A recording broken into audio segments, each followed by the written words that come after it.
Adituen arabera ez dago zalantzarik, gizakia da aldaketa klimatikoaren arduradun nagusia. Temperaturek gora egingo dute datozen urteetan eta horrek uholdeak, ekaitzak eta beroaldiak jasateko arriskuan nabarmen handituko du. 6 urtez aritu da aditu talde bat lanean eta gaur aurkeztu dituzte ondorioak Parisen. 6 urtez ikerketak egin dituzte eta ia 3.000 ikerlari bilduta egon dira. Gaurtik aurrera ez dago zalantzarik, gizakia da aldaketa klimatikoaren arduradun nagusia. Berotegi efektuko gasen isurketa gehiegizkoa izan da eta orain ondorioak datoz. Mende batean 4 gradu ere igo daiteke temperatura. Ez dago atzera bueltarik, gasen isurketa murriztuko bagenu ere berotu egingo da planeta, gutxienez 20. mendean adina. Temperaturaren gorakada glaziarrak urtzea ekarriko du eta ondorioz itsasoaren maila igo egingo da. Honela Maldibak desagertu daitezke adibidez.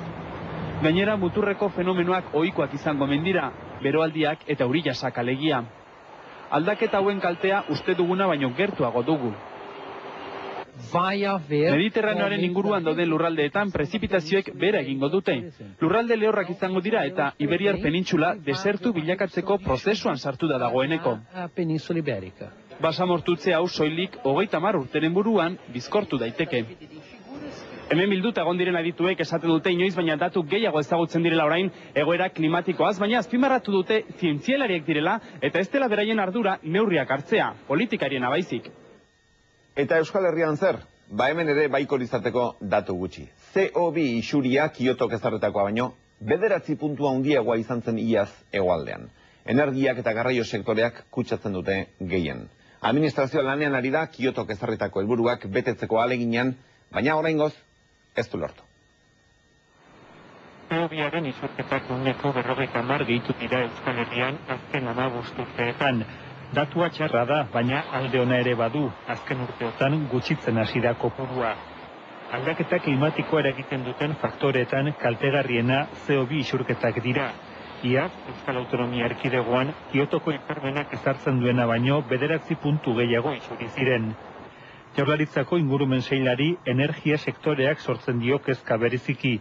Zentral termikoek, Pasaiakoak eta Santurtzikoak esate baterako, eta ziklo kombinatukoek egindako isuriak 4 bider handitu dira 1980etik. Ibaiak eta kutsatutako lurrak berreskuratzeko lanean ari dira Gipuzkoan, Bizkaian eta Araban, eta hobekuntza hori iazko kutsadura datuetan nabari da. Jaurlaritzak espero du hemendik 3 urtera Kiotok ezarritakotik gertu egotea. Nafarroan airera isurtzen den CO2 kopuruak gora egingo du datozen urteetan. Nafarroako gobernuaren energia plana betetzen bada, Castejongo zentral termikoa handitu egingo dute, eta horrek CO2 isuria bikoiztea ekarriko du.